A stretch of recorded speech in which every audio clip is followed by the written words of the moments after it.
that in. I will get this going. Updates are ready. Screw you. Yeah, updates. Not now. Oh no, updates. I think we kept everything logged in. So that's good. Audio for 2. Audio for 2. And I will keep on keeping on the talk. I'm hearing nothing now. But I'm hearing some static. And now I'm hearing something. That sounds good. I'm hearing myself now. That's great.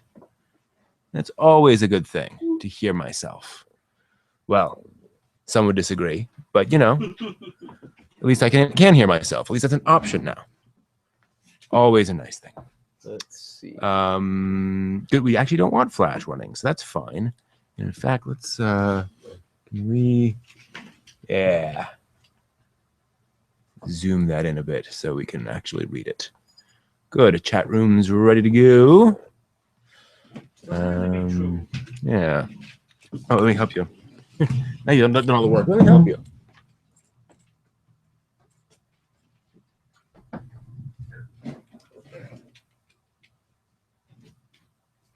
Little. There we go. Now wants to lean back. I'm okay with it leaning back. Yeah, as long exactly. as it doesn't fall forward. Mm-hmm. And halfway through the show, down it goes. Let's see. How's the shot look? That's pretty good in terms of it's in the shot. Yeah. Is it visible? Yeah, it's visible. Unfortunately, you can't really see much of that from there. Yeah. They're so much smaller than the I could do a characters. backlighter. Well, actually, can we, if we put this over here? Excuse me, it's a lot more visible. Tenchi here? Yeah, Tenchi is just a little more bright and beautiful. Yes. All Tenchi, bright and wait. Right.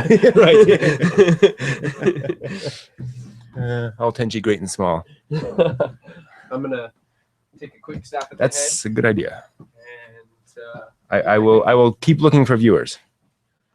Heck, do I have anything I can play? Whoa! I can play. Shall we play a game? Let's throw up something interesting. Do I have anything visually interesting? Yes! This I can show. Holy smokes.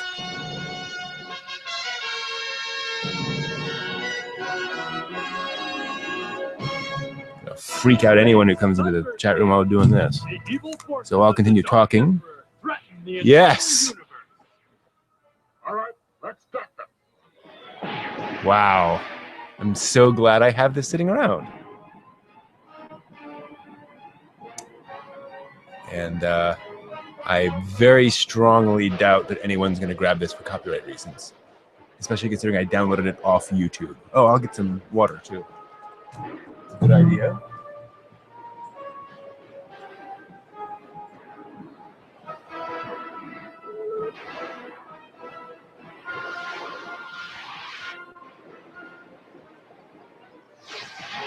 Attention, everyone to your battle stations and prepare to attack the Dark Emperor's fleet. Space Thunder Kids. It is the Space ultimate Thunder battle between Kids. good and evil, freedom and oppression. It's Space Thunder Kids. The amazing show that no one would actually believe existed, but it does. It's amazing. What if I were Haruhi? And then there he is. Haru. Yeah.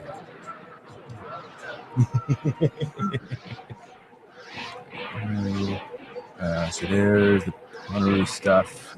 There's Jimichi. So I have everything ready to go. And I found something I can show quite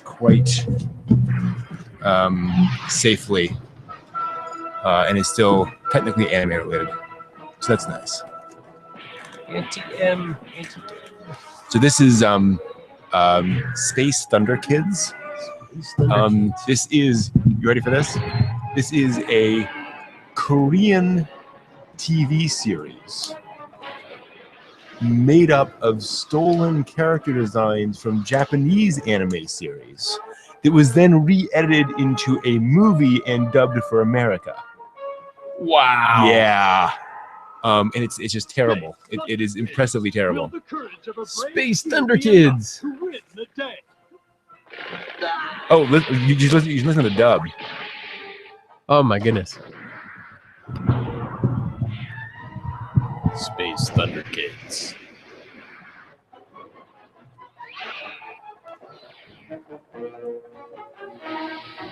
There was this problem that some Korean studios would come in and just literally just walk into a studio and grab whatever they could find and walk out. And Oh my so goodness. there were a lot of shows where, in fact, My mighty minions. let's see here. Let's see if you can find the famous sequences. Yeah, it's not them. Oh yeah, not Mazinger.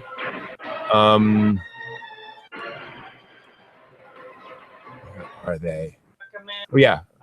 Keep up the pressure. We must keep attacking at all costs. We can't give Lieutenant Tim any chance of winning this battle.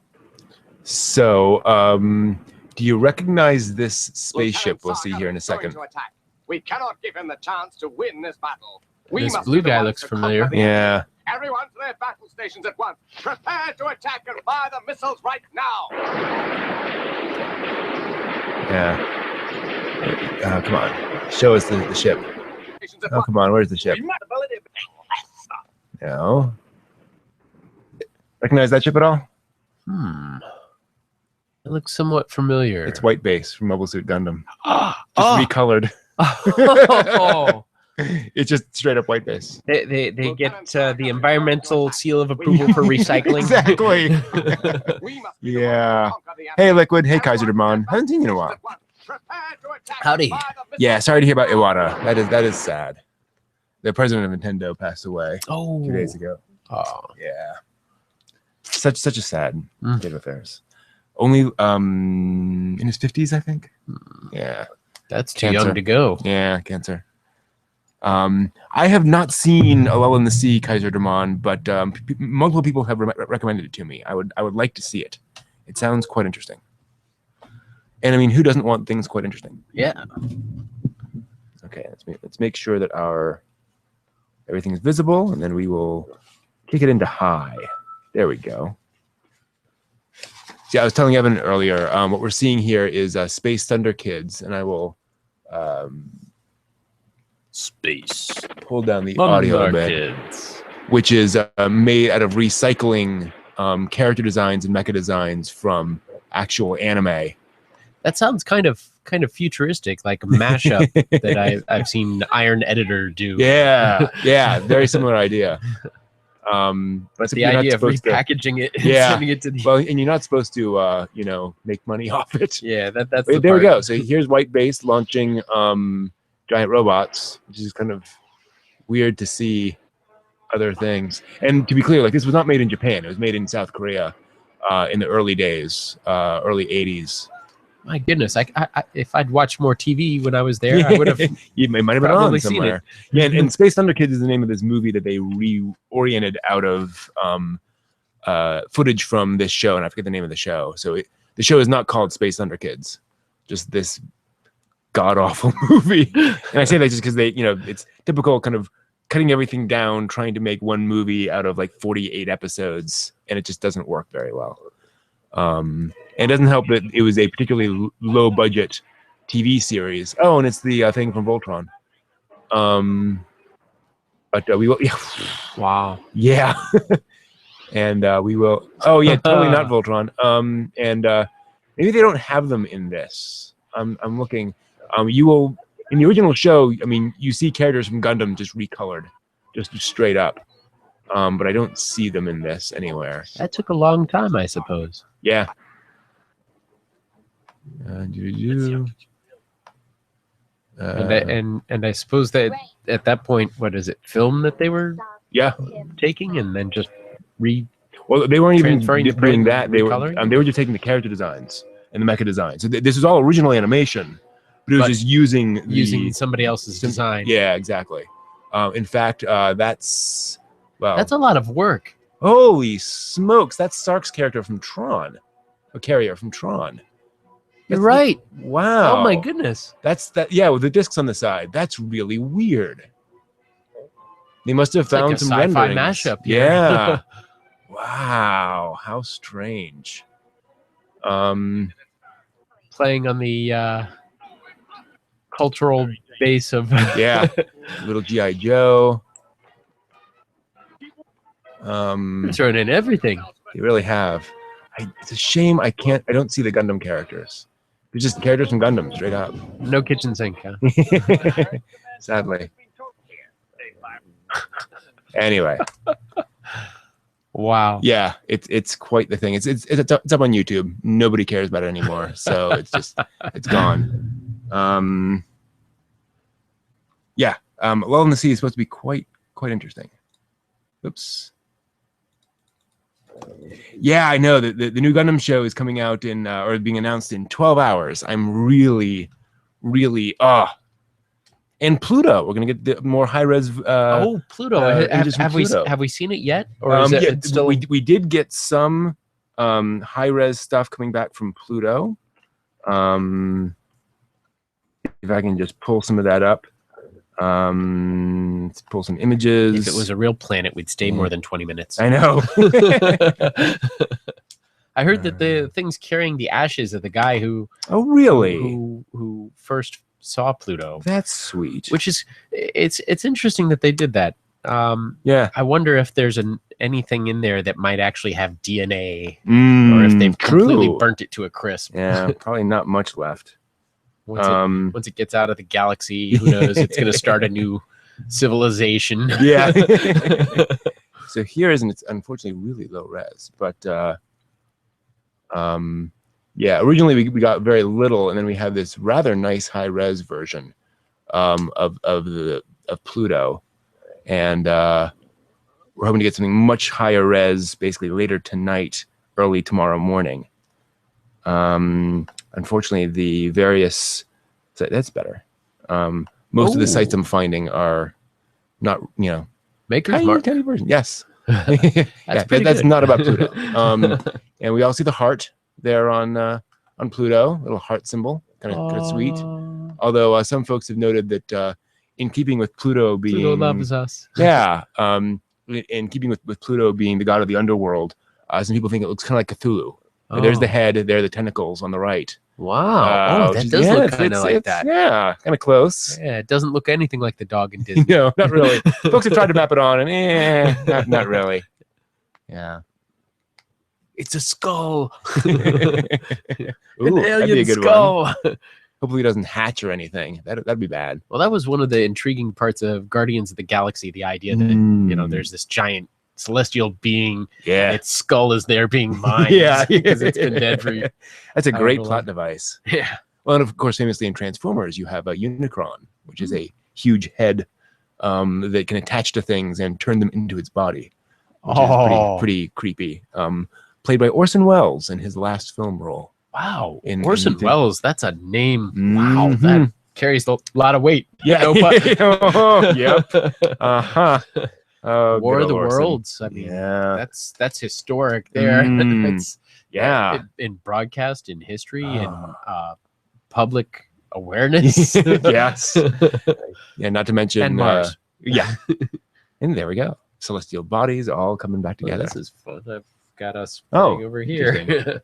All sorts of us. Pretty cool. The pros and cons of being a time traveler are you may run into yourself doing things in previous True. timelines. True. Just ask the doctor. It happens. Everybody always says, don't touch yourself or talk to yourself. Wait, I touch myself now and I talk to myself now. There What's we the are. problem? There we are. What could possibly go wrong? Yeah, it's not going to blow up the universe. What is the quote from Douglas Adams? There's a theory that if a time traveler meets himself, the universe will explode and be replaced with something even weirder. And there's another theory stating this has already happened multiple times. So all you time travelers out there, make sure you do this several more times. Yeah, it's sadly for Sailor Pluto. You know, Pluto is not technically a planet. It's a dwarf planet, in fairness, but it does not actually match any of the descriptors of being a planet. It's still a planet in my book. Oh yeah, but it's too small and it's Planetoid. Well, and this is one of the interesting things that this is going to discover, because initially we thought it was a planet, then we realized it was mostly ice.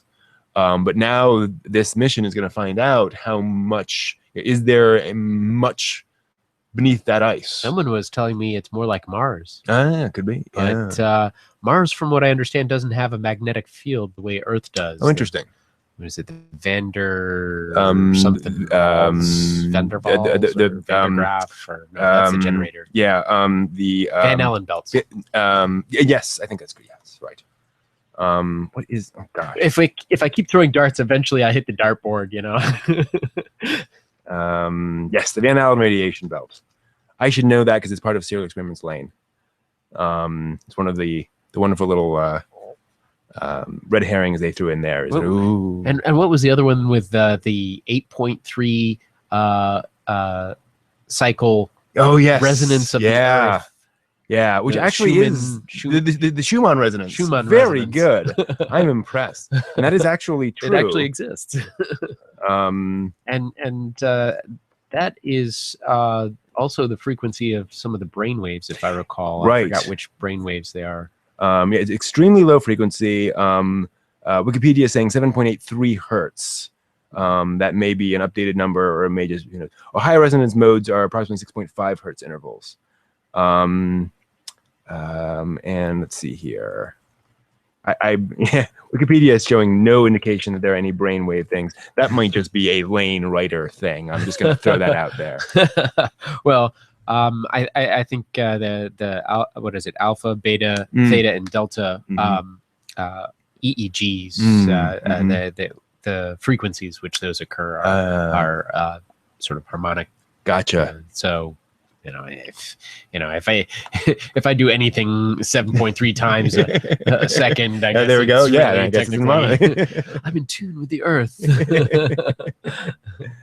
Interesting. I wonder. Let's see here. So you were mentioning other planets, and I was just seeing some planetoids. So they are saying that there are Schumann resonances on Venus. Ooh, cool. There may be some on Mars. There have been some observations that have been associated with Schumann resonances. And somebody noticed lightning activity on Mars. So it's possible, but still unknown. Titan may have the moon resonance. Yeah. Ooh. Saturn's moon of Titan. Not to be confused with the anime. Yes. not the attack on. And then Jupiter. We struck them first. Interesting. So much science out there. Intergalactic, supersonic. All right. So back to smoke. I should have. You know what? Every time I do this, I get the audio wrong. I'm going to play the piano on this one. Oh, come on. I wanted to. Okay. There we are. Yes. Welcome, everyone, to Smoke and Mirrors. I feel like we should be announcing like smooth jazz. Yes. We're going to relax this evening. Welcome to Smooth Jazz 105.9, where we're starting with the oh shoot! Did I kill the playlist? I think I did. And time travelers and aliens and all that. So, exactly. So we've covered time travelers. We've covered. We have. Aliens, we covered to some aliens degree. a little bit. Now time for espers. Okay, so I want Yeah, you guys true. to read our mind and tell us what are we about to discuss. Right. Does anyone remember where we left off with Haruhi Suzumiya? Because we're lost. Tell us now. Haruhi. If you know what I mean, and if you do, please tell me. So we're back with the murder mystery episode So from a while back. now that's a little bit discontinuous. Yes. So we had a little respite from the mystery, Mhm. and we went into another episode. And now we're returning back to the island, Yeah, the island of doom, right. where the typhoon's hitting it. Yeah, right at the discovery of the body. And this is an episode where actually we're probably not going to talk in too much detail because a lot of it's kind of reaction to this as everyone sees this. And for those of you who've seen the episode, which I assume most of you have, there's a few little clues as to what's going on in the future. For example, the butler immediately runs over to confirm that he's dead. Yep, And sort of he's pushes dead, all right. Haruhi out of the way. Yep. Although actually to that point, remember how earlier Haruhi was a little reticent to act. She stopped in the She hallway. was cautious. She was rushing towards that door, and then she Mhm. slowed down and let everybody else jump in. I thought she was actually getting some sense of caution. Yes. And we see that again a little bit here where she's stopped in the doorway and trying to think what to do. But in her, in fairness, she then walks over to confirm on the body. And I mean, if you got a dead body standing or laying in front of you, that's a pretty bold move. Yeah. I mean, that's a lot to take in and then go over and touch the dead body. But she does. Maybe she knows CPR. Maybe. Could possibly be. Poor Mikuru immediately faints. She's going to need it for her. Yeah. So we see now that the knife has gone all the way through the notebook, which is a classic thing in mysteries. You have something blocking the knife. So you always want to confirm did it go all the way through, and we see that it has. And so folks start figuring out try to figure out what's going on. We immediately say we're not going to tell Kyon's little sister.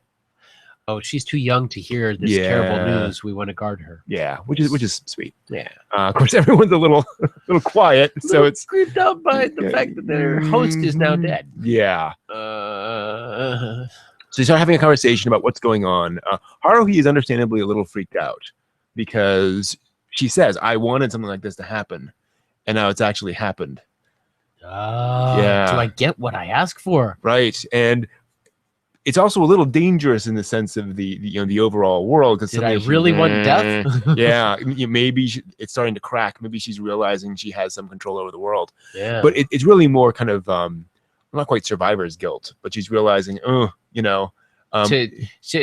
be angry at someone and then hear that they've passed on is a very big stress on people's lives. Yeah, an unresolved issue. But to wish that something dreadful would happen just so you could be excited, and then something dreadful happens. Yeah, that's kind of a guilty feeling there. And I appreciate, even though it wasn't a source necessarily. Right, and I appreciate the fact that the show deals with that. It would be easy to gloss over it, but the fact that we actually spend some time with the character thinking those things, I think is very nice, very appropriate. And so we get a few more hints that there was an argument between the two brothers, and then Haruhi saw one of the brothers making travel plans late at night. So they wanted to find out what's going on. They talked to the butler. That really doesn't happen. The butler did it. Yeah. Here's where we start getting some hints about the butler. What might be going on there? And now it's starting to get really strange, because the butler's a little bit evasive, and then you find out that the brother has left. He ran out around 1 a.m.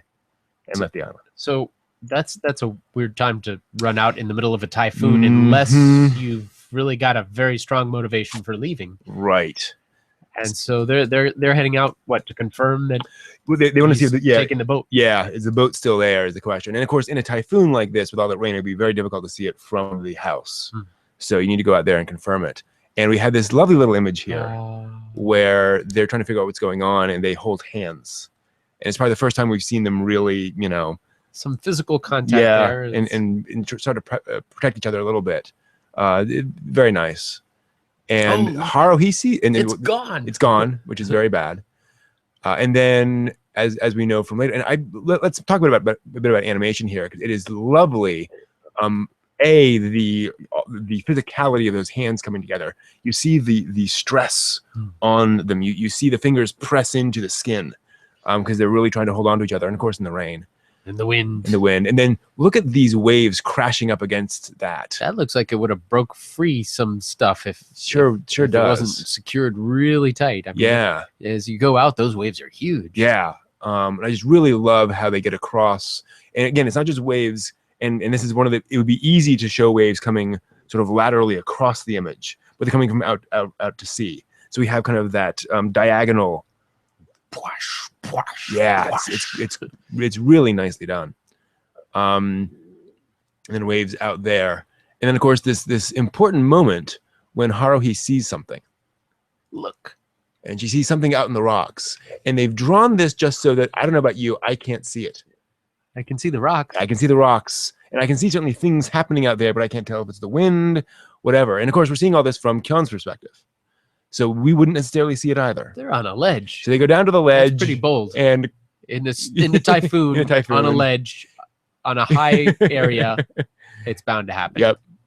Fortunately, And, that ledge caught them. Right. It could have been dropped to your death. And Plummet. it should be pointed out here a little bit of chronology. She falls, and you see a little spin there. Who's on the bottom now? Yeah, she was on the bottom, Yeah. falling, and he ended up underneath. So Kion literally grabbed hold of her and spun around. Safety nets. Yep. For you. So that she would be okay. And I really like the positioning of their bodies here and kind of that cross, because it gets across the fact that it's not a simple fall. They weren't kind of holding It's onto the splat. yeah, just boom, they're right Oh. there. And you don't want to be in that position with somebody like that on top of you. Ouch. Yeah. But fortunately they're both okay. Haruhi's a little scared there for a second. Good thing they But- didn't knock heads together. That Yeah. would have been- And fortunately it's not that far down. Ah, But they're kind of soaked. soaked. So they find a little cave, Ooh. and we get this wonderful moment of anti-fan service where Ooh, she's starting to take off the wet clothes. yeah, she got her shirt off, and we see from the back she's taking off her She's bra, fiddling with it. and then she lets it go Oh. as she starts to think and figure out what's going on there, and then she no. just kind of straps that. She didn't take it off. Yeah, no fan service for you. The tease. The tease. As they're both drying off. And I love this little animation here where she kind of gets up off of her butt and then gets off her butt again and tries to squeeze the Wring out the last wring out- little oh. drips that she can. because jeans, wet Oh. jeans. Oh, the soggy feeling. Ugh. Mm. And it Um, starts to dry, but not in the spots where it needs to be Exactly, dry. Yeah. Kind of that cold stone. Oh, So they start figuring out what's going on, and there's this very interesting art style to this. I even hesitate to call it an art style, where they cut to this sort of live action, where they have obviously filmed live action actors doing this sequence, and then added a red color filter over it in black and white, and then filmed it as though we're imagining the characters doing this. And it's kind of an effective way of showing. And because the important thing, it's not a memory. It's what hypothetical scenario. Yeah, Here's exactly. what could have happened. Yeah. The,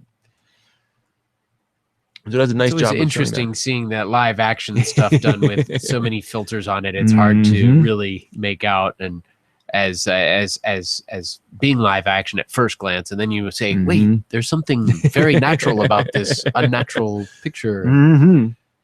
And all that wonderful grain on it. And so her first idea is good, but not good enough, because she doesn't quite get the fact that There's still some loopholes. in yeah, your there's still a few theory. loopholes in the theory, because he's wrong side up. Why isn't he on his chest if he Right. fell on and stabbed Um, himself? Whereupon she Now the idea was that he had not completely been killed by his brother, Mhm, yeah. but accidentally afterwards. had- Right, which is an interesting way of going about it, is saying, okay, let's not assume this is a full-scale murder. Fratricide. Yeah, but crime of passion, I guess, maybe? I don't know. Yeah, not quite. But it is sort of a kinder way of seeing it. And but that's just not it. But then Haruhi suddenly has this flash of insight, where she's thinking about what's going on. This wonderful little I pencil love the drawing. diagram. Yeah. and clearly she's got it. Like she knows what's going on. The insights. Whereupon she thinks, oh no, never mind, and she really backed off at that point. I was like, she does, which is not a thought she was gonna Haruhi go. thing. Yeah, not what you'd expect Haruhi to do. And so then we get this wonderful little moment with they've gotten little back sister. the hair dryer. Yep. Yes, they were rescued. Lunchtime. Little sis is scavenging. But somebody's already Yeah, already Ed. eating his stuff. eaten, except the carrots. Mm-hmm. Now everyone's gotten back together, and so, there's a wonderful little moment with Yuki. So here's this question about a character like Yuki Nagato. And I think this is something kind of more for the fans too, where when Haruhi leaves, she tells Yuki, "Don't open the door for anyone."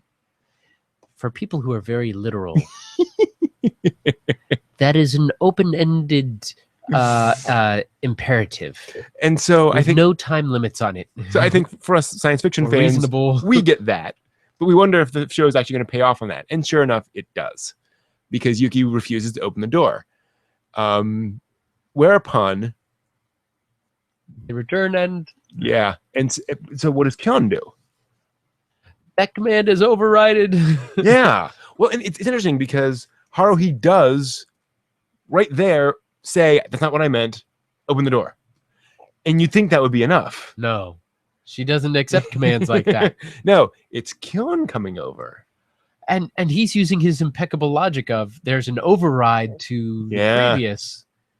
Just open the door. If not, I made a mistake. It's override. Yep. Yeah. And we get this interesting little moment where they're all there. So Kyon comes over, kind of explains everything, and we get this quick cut to Yuki inside hearing this, which is an interesting thing to do, that she's obviously paying attention. And so she opens the door. So now we get the wonderful little twist. And I love how they did one for the ladies here with this sequence when they finally get inside, and now you have two on the bed, staring into each other's eyes, low light, you know. Oh yes, baby. Oh yeah. I cannot imagine. Chris Freeman is known for rather filthy takes occasionally just for fun, and I can't imagine what he did for some of these lines. So they're both trying to figure out what's going on and working through the logic of it. And then we get this shocker. And I love the shocker here because they figure out what's going on. They work through it. And they realize that the only way he could have died is if the force of opening the door drove the dagger all the way into his heart. Oh, they are the ones who killed the guy by accident, Exactly. forcing their way into the room to see, Mhm. push the knife all the way Yeah. in. Which means they're all kind of accomplices. Yeah. And so Kyon proceeds to do the whole crazy killer stalker thing and say, well, you're the only witnesses. I am going to kill you. Yeah. The eyes. The wonderful eyes. And then the creepy thing where he gets up and goes to throttle Kozumi. and the shadows. And the shadows. outline, the silhouettes. Now, on the one hand, we all know that Koizumi's an Esper and, he can defend himself. But also, this is happening. We're seeing it happen in front of our eyes. What the hell is going on? It seems so out of character for him to be a violent person. And so little sister comes up and... Shit, the cat's out of the bag. Yeah, and she says that Somebody- Koizumi's been killed. You have to Wait, come and see. Kozumi? Yeah, so apparently he did it. He's been throttled.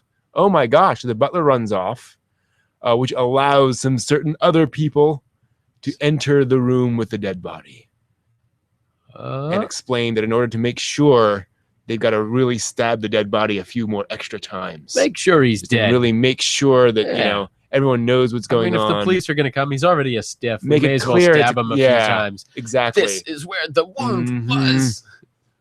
And That doesn't sound so appealing to the anybody corpse. who might still be alive and faking dead. But if you got to do it, wait. So we get this wonderful final scene, not final scene, but a climactic scene, where Haruhi finally gets to do her detective work. Gather everybody together. And she's finally found her little super sleuth armband. In the mystery genre, getting Yep. everybody in the room. Everybody in the room, explaining, seeing what's going on. And then for those of you who are familiar with the Phoenix Wright Ace Attorney games, you know that there's a point at which he accuses somebody. Jacuzzi. Exactly. And so in this, we get a perfect recreation of that, complete with background and flashlights. That is precisely the Phoenix Wright Ace Attorney point, which is rather wonderful. Wow. And it turns out this is all invented. It was a murder mystery party. Yep, exactly. Planned just for Haruhi's benefit, so she'd have a murder mystery. Who knew what when? Yeah, because of course she's a Have to keep her from getting bored. right, right. So they all get to go back to reality. There's Yuki again without her glasses, reading. Ooh. And we get a final conversation with Kyon and Kozumi, where they realize there's still a little hole left. There was something in the shadows there. Yeah. What was there on the rocks that Haruhi saw? Was it her overactive imagination, or did she bring something into an existence by her desire? Remember what we saw last episode? Yeah. I mean, she can make certain things manifest. That's scary. So that Sure island is. is not an island you want to return to. No. Or maybe it's the brother. Could be. Yeah. Could be. Yeah. But could still, be any number of things. Yeah. Right. It's very interesting. And then there's this interesting little moment between Kozumi and Kyon, where Kyon is explaining that he just he basically just wants to protect Haruhi, and Kozumi looks up at Kyon, and he has a sort of sly view, and he looks up behind Kyon's ear. Mole, mole, mole, mole, mole. And we see a mole with a hair sticking out. Mole, mole, mole, mole. Now, here's the question. What does that have to do with anything? What do you think a mole has to do with anything? How do we show a mole? He's human. It's a distinguishing mark. It's True. very unusual. It's, well... Hey, he's taken note of this thing. Exactly. Well, you And know... he's focusing on it. What is a mole but a strange imperfection that just kind of appears out of nowhere? Yeah. And just, you know, it is there, and it's kind of unexplainable, but is left behind. And it's just a thing. And who knows what it'll turn into? It could be good, it could be bad, it could be benign. Yeah. But you know, what better metaphor for that little island and the little thing she may have left behind? Oh, quite an analysis there. I like that. Just that little mole sort of hanging there with its little hair. Who knows? So what's left behind, we'll never know. So moving on from Haruhi, or any other thoughts on that episode? Well,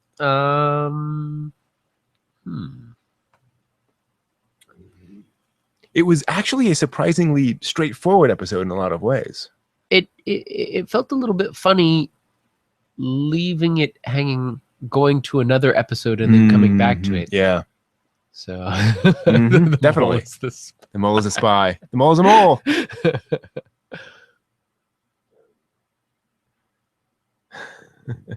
And yes, exactly. Liquidus in the chat room is saying, yeah, that is a direct Ace Attorney reference there. But yeah, it's a they managed to tie up that storyline pretty straightforwardly. And so we'll have to see what comes next. Meanwhile, switching over to Boogiepop Phantom. So yeah, is this the broadcast version, or is this the sequence version, or I've lost track of where we are? We are watching in broadcast order. So this would have been probably episode 7, I believe, or episode. Let me find out here. I should have this right 7, sitting 8, here. I think. Episode 8 in broadcast order. So wow, That is the second part of the. I wonder Murder how Mystery. I wonder how their fans reacted when they didn't get the the second part of that. I can tell you because I was watching it at the time. Where? Well, no, since Ooh. everything had been out of order. It kind of followed through with the rest. Of course, they're not going to show it the ending. Why would it follow in order now? Some of us expected to get the second episode first, and then cut back to the first part later on in the series.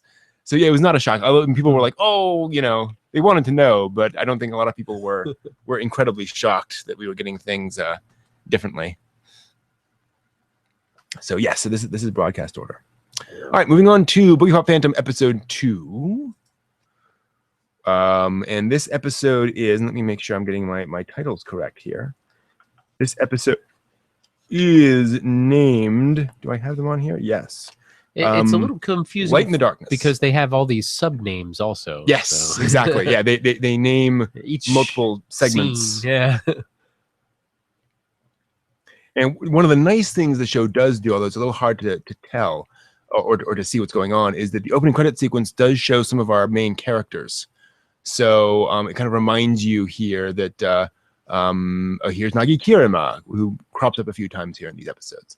This is called Light and Darkness, episode 2, and it is kind of surprisingly, given our how difficult this show can be to follow. It does follow pretty directly on from the previous episode with a character we saw in the previous episode. So if you recall from episode 1, we saw this guy in the infirmary who offered to grope a girl and take away the the spider on her heart. Yeah, her heart had a spider on it. So he claimed. So he saw. So yeah, well, he claimed. I would have thought if she felt that spider, she probably would have noticed, but she didn't seem to until he pointed that out. No. But he offered to grope her. Yeah. Which, hey.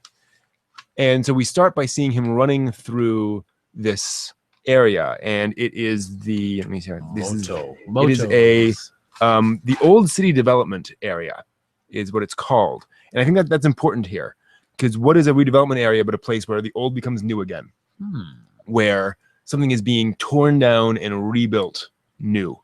And that's a theme we see in a lot of Boogiepop Phantom, is people changing or not changing, refusing to change or trying to change and doing so well or poorly. And most of these episodes start with a very key line of dialogue. We remember from the earlier episode, we got that line of dialogue. That was back when I hated myself.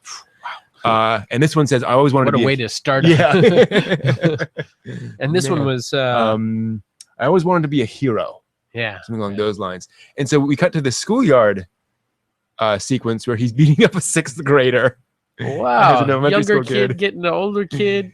Yeah. To defend his playground for his chums. Right. And now here's your your hint, is in Japanese society, or especially in Japanese stories aimed at youth, there is a very common refrain that violence is only acceptable as a defense against violence. So the idea that this kid is beating up another kid for playground space is a bit of a hint about his character. Yeah, we don't know who threw the first punch, but still. He's taking it. Definitely, he's taking it and run with it. And yeah. He's going to defend his territory. And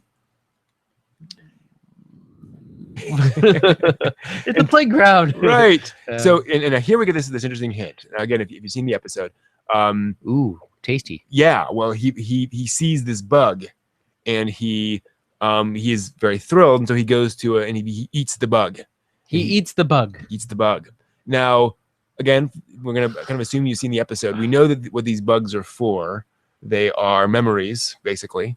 They are indicative of painful memories. Painful or very negative emotions associated with them in one way or another. Where did that bug come from?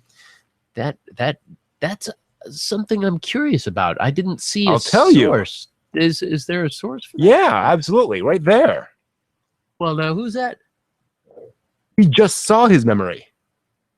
His memory of being on his school ground. He's eating his own memory. Yeah. Ew. He's and that's what he's been used to at this point. Oh my goodness. Yeah. On the run. Yeah. All he can eat is his own memory. Yeah, he's so addicted that he's starting to gotta have cannibalize his- himself. Wow. That's pretty bad. And again, it's one of those things you kind of have to have seen it. That Then was we one get of to those this- gaps. I was wondering where Yeah. that one came from originally, and now, wow. So then we he's cut to this. cannibalizing. Yeah, we cut to this image, and I love this image because it's a party where his parents are celebrating the fact that he's moving on to junior high, Yay, junior high. and which Moving is up in the world. big step exactly. And he apparently he graduated with honors and so forth. And we get this shot of the food, and it looks kind of like a bug. It does look like a bug. I mean, the way it's laid out. Yeah, the way it's just it's really It has those segmented things like Mhm. caterpillar or Yeah, it's another segmented bug like a millipede. And there brilliant. Whoa! Suddenly he has a Yeah. bad reaction. Yeah, his arm hurts really badly, which takes him to the prefectural hospital. Now we'll spend a lot of time in this hospital over the course of this show, but he's pretty horrified. Now, of course, we don't know immediately why he's so saddened by this sort of injury, and it's actually, I believe it's cancer. Yes, he has some sort of a bone cancer. Yeah, which they caught early, they can treat, but it's going to take years. And so now we meet the doctor, Dr. Tsugi. Kisugi. Yes. Yes. And here's your kind of your first hint about her character, because she's cold as ice, and in fact quite pale. She her bedside manner has no emotion to it. No. It's just surprising. Yeah, she's almost like a robot or something, which is not a hint. Just what she's like. And so he goes. I believe he's in high school now. Or junior high. I think he's now in junior high. And so we have this moment where he overhears a conversation. And again, this is kind of important because we see this argument between Nagi Kirima and this person she calls the detective. And she's arguing with him about what he should do with his life. And he says he always wants to protect the innocent and defend justice. So I see some crossing of paths of different characters here at this point. Absolutely. And Nagi is a little surprised by this. And we see she's fairly young here, too. We've seen Nagi Kirima in the opening credit sequence, and she looks like an older teenager. Yeah, and she's got a motorcycle. Yeah, and here she looks to be 12 or 13, maybe. Yeah. And she's arguing with this guy. She's also, when we've seen her before, she's this kind of kick-ass, tough as nails Here character. she seems like a normal little girl. Yeah, very, very, very calm. Yeah. And so she's having this conversation with him about about that stuff. And again, it's one of those things where if you read the novels published in Japan, 15 years ago, you'd know this backstory between these characters. But they're just kind of hinting at it here. So he overhears this conversation, and here's your first hint about what's going on with him, because he sees that, and very quickly you see, we'll see if we can get this. He grips his hands very tightly, which is, Determination there. well, it's not just determination, it's anger. He can't defend people because his hand is messed up. So as far as he's concerned, he is now disabled because he's never going to become a professional that's martial right. artist. Okay. Yeah. So his doctor offers him something. The council. Consult this doctor, who is kind of an interesting person. Now, his doctor says something here after giving this, that death prefers Fear. because it's tastier. Yeah. And from the weak or the strong. From the strong. From the Prefers it from the strong, I Fear believe. from the strong. Yeah. Which is kind of an interesting thing for her to say. The angel of death prefers. Very, very not clinical. No. And that's the other interesting thing, is that not only is that a very weird thing for her to say, she says it in that very clinical, approach. as though she is Here's talking the matter of about, fact. yeah. Okay, this is the way it is. And this is how sushi is made. It's just very matter of fact, which is quite strange. So she offers him this medicine. And we have this interesting sort of thing where he says the medicine has no effect on him whatsoever, except that he does kind of get ill and has a fever for a couple of days, but that can't have anything to do with the medicine. Certainly not. Then comes the central thing, because he's feeling bad. And the light then, incident. yes, the column of light incident occurs. And we finally actually see a little bit of what's going on here, because we see this ball of light fly out from the column of light and pass through him. And we don't know exactly what that means yet, but it's kind of a hint. And so there it goes right through him, which is kind of a weird thing. Yeah. and he like legitimately is testing himself to see what the heck that means. And so now we get the plot, and he's coming in to see his father, and his father's in front of this thing, which we wouldn't recognize necessarily. It's a family shrine. The shrine. It's a shrine. It's a shrine to your ancestors.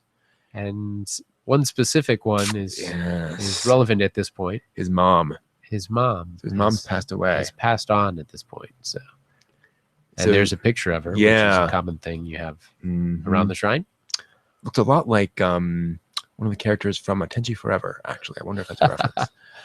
So suddenly now our character can start to see these spiders. And so it's true. That's creepy. He wasn't just offering to He- grope the girl. He first saw the spider on his dad, and He now he's did. seeing them on all sorts of people. All sorts of people. All girls, for some reason, other than his dad. But he hasn't taken to eating them at that No, point. not at this He's- point. But he he's- does see something. He sees another girl in his class with this, because she got this almost perfect score on a test. Unbelievably good Yeah, fortune. but she doesn't seem very happy, No. Why? and she has this spider on her chest. So he confronts her, and Did she. you... I love how he does this, and it is actually really clever. Where he comes and he says, "I want to ask you about the test." That's as specific as he gets, and she realizes what's going on. She clutches her... Mhm. she's tense. Yeah, she's She very clutches her tense. fists. You can tell that she's upset. Mhm. It's a point of anguish for her. Yeah. Now, we've seen enough of these stories to know that the sort of stereotypical response, if a guy has pulled you out to be alone and says, "I know you cheated on a test," what might he ask her to do next? So, how are you going to make this right for me so that I Exactly. don't tell anybody? Right. Oh, blackmail. which is probably, again, part of the reason why she's so tense, because she's wondering what's What's going to happen? Yeah, now? what's coming next? I mean, this could ruin her whole future. Yeah. Well, and not just that. I mean, she's wondering what he's going to do next. Like okay. And so he pushes her to the side, and sure enough, he gropes reaches her. in, he gropes her and pulls out this spider. And what's her reaction? That's the important thing. She's kind of there. Then she gets up and like walks off. Yeah, she thanks him. She thanks him. She thanks him. And if he's eating her regret, She why it's would like- she just walk off? well, that memory of regret. The regret is one part. The memory is the other part. Right. She doesn't recognize What's happened? what's happened. Her memory has Yeah. been eaten. So we see a few other things, and we can kind of skim through this, but some things that, again, you wouldn't necessarily know if you don't have the experience. One of the next things we see is, yes, we see a love hotel and a woman outside a love hotel, which is, again, kind of a hint that there may be some regrets around those situations. So we don't have to be told exactly what. And then we see a doctor, which is not the doctor from before, who he gropes. And she says, "I'm sorry, I had to have the abortion," which is pretty heavy stuff. That's a pretty serious Yeah. regret that she had there. So he's taken her memory of that and Yep. It's gone. And then we have a return to that scene from the episode 1, where Moto comes in to the infirmary and he's already there. Because again, who we saw was the school nurse. That's who he was dealing with, not a regular doctor. And what's interesting is that it's not just a recut. They didn't just pull out that; they reanimated Whole some new of this. angle. Yeah, there's a whole new angle on this shot when the bottle rolls around on the floor to come over to his leg. So they're just telling this from a different perspective, very, very importantly. And also we see quite interestingly here as well, doesn't take the spider from her heart. They're alone. he asks her, Yeah. but she hasn't said yes or no. Right. She But why wouldn't he just go for it? I mean, the first girl didn't, she didn't say go for it. Yeah. go for it. So why did he back off, you wonder? He has had several more experiences taking people's True. spiders. Yeah. I wonder. Well, and also to that point, he's kind of satiated at this point. He knows what he's doing. He is consuming people's regret. He's helping the world. He's found his superpower. He doesn't he's need helping. to, right? So he doesn't need to take this. Yeah, girl sort to of the vet. savior. I'm their savior to these Yeah. people. I'm saving them from these terrible memories. So he finally does it to his father, who again just stands up and walks off. But yeah. So then we get this. that has its own It consequences. sure does, because he remembers back to his own mother, who died kind of because of him. She was coming to get him at the hospital, and she was attacked by this serial killer. And he blamed himself. He sure did. For not accompanying her. Mm-hmm. And that's how the serial killer was able to overcome her. He wasn't Yeah. there for her, and that Mm-hmm. stuck in his craw. Sure did. And so now we get that terrible plot twist where we discover that he's eating not just the regrets, he's eating the memories themselves. Who's this woman? Yeah. Dad, that's Mom. Yeah. His father has no The person recollection. you've been grieving. Yep. Because that grief encompassed her entire existence. And so he doesn't remember her at all. And now we get an image of this amazing aurora in the sky, which we haven't seen in much detail up until now. And we're really foregrounding it now, how the sky is full of this weird shifting Energy. light. Yeah, what is that? We don't know, but it's certainly not natural. But everyone seems to just treat it as a thing. So then our next hint of what's going on is we then cut to Practice exam. practice exams, and what is happening? She's cheating again. Cheater girl. Oh, well, for her, it's the first time, right? Exactly. Yeah. She's already lost the memory of the previous experience. And that's your first hint that, or your first real strong realization that, because he starts saying, okay, well, yeah, I'm eating the memory, but then that's still okay because you don't want the memories of those things. But the memory is what keeps you from doing it again. Yeah. That painful memory is an opportunity to learn and grow from your mistakes. And Exactly. if you didn't have the mistake to begin with, no learning, no growing. It's the theme of that great Star Trek movie, Star Trek V. Don't throw stones. I'm being facetious. I like the movie anyway. Where exactly this happens. Cybot comes in and says, "I will heal your pain," and he does it by erasing the memories. And Kirk responds by saying, "I don't want to heal my pain. I need my pain. That's what drives me. That's what that's part of life, is having these bad experiences and learning and growing and moving on." So so he's eating this thing, and this cop shows up and is wondering what the heck he's doing. It's his name's what is it? Junichi. We hear Junoichi a lot, but we also hear Musashi. Musashi. So I'm not sure. I think maybe his family name. Yeah, must be. Yeah. And then we see this girl, The butterfly girl. the butterfly girl. She And releases the butterfly. She releases the butterfly, which flies at him. And here's your hint about what these butterflies actually are, because one comes to him and hits him, and he immediately has this memory that comes to him, but it's not his own memory. Creepy It's memory. a very creepy memory of a what death. you see is this girl This girl dead. dead. And in fact, this is something that we haven't seen yet. This is a scene from later on in the show. And then he flashes back to the girl with the butterflies. Yeah. So she is giving him other memories, or at least a reference to what's going to happen and can happen. Butterflies come out of bugs. Right. Exactly. So she's got some ability like he does. She sure does. Absolutely. But she certainly seems to be not. She doesn't seem all there. No, not quite. But the cop is watching him and following him because he realizes something is going on.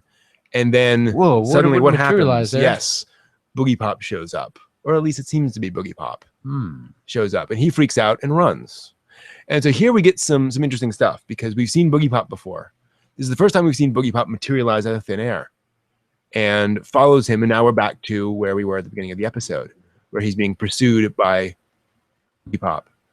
And then what happens? But Nagi Kirima shows up. Oops, actually, that was a little bit earlier. Yeah, we're not be able to see that very well. Nagi and Boogie. Yes, so Nagi Kirima is this person we've been seeing in the opening credit sequence with this sort of body armor on. And she says this very interesting thing when she shows up. She says, when she sees Boogiepop, she says, "Are you Boogiepop? No. Are you the Manticore?" And to which this person responds, "No, I am Boogiepop." And then Junoichi runs away. That's your hint. Okay, that is not actually Boogiepop.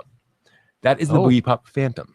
The Boogiepop Phantom. That's the name of the show. This character just materialized. I can understand the Phantom part. How is that different from Boogiepop? So we will find out more of the details later on, but this is clearly some kind of ghost thing that is separate and distinct from Boogiepop itself. At least Nagi Kirima seems to say that. And then Boogiepop Phantom comes back to Junoichi to tell him what's going on and to explain what he's done. And then says, "I'm going to take you." Now, this is where we get to some interesting stuff with I think we've hinted at before. When people refer to Boogiepop and they refer to Boogiepop, they refer to Boogiepop taking people. Yeah. Not killing. But taking. Yeah. Taking. That is disappear, very but clear. they're taken. They're taken. Now, part of that is because, a lot of this is going into all of that classic teenager, superstitious, urban legend territory. People leave school or move, and they're all sorts of whispers. "Oh, I heard that." Oh, what was the reason? Yeah. So this is kind of playing off that he didn't just leave school. He didn't just disappear. He was taken by the angel of death. But now Boogiepop is saying, "I'm going to take you," and we see this very interesting imagery. This bright light appears, and then all of these children appear, running. What are these kids doing in this? Yeah, and they're running off. Now we've seen before his memory of the playground. That's right. This might be a reference back to that. Well, maybe not. Kind of hard to tell. Not. Yeah. While the music playing is none other than Jesu Joy of Man's Desiring, which is kind of a hint that something we may be sort of moving into a more religious area, or this isn't just more of an ideal. Yeah. Well, it's sort of exactly direction. Yeah. And people say now back in the class he has indeed disappeared. He's gone. He's gone. Now he not only went to another school, but now he's gone. He's gone. Yep. It's done.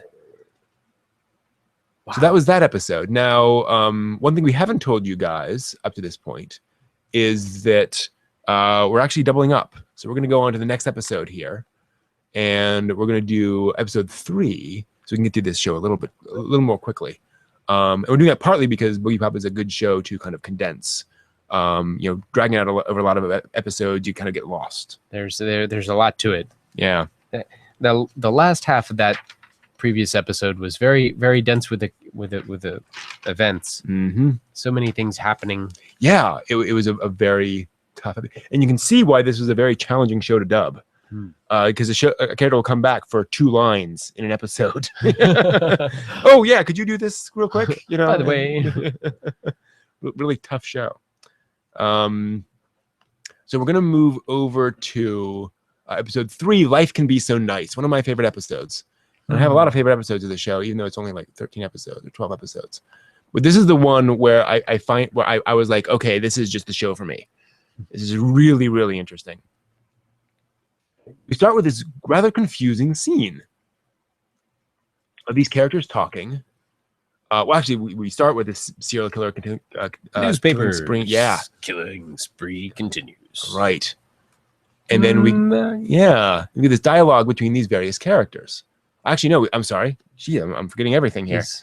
We start with Nagi Kirima and a girl named Suema in her class. On the roof. Having this little conversation. Nagi's staring off in the distance, and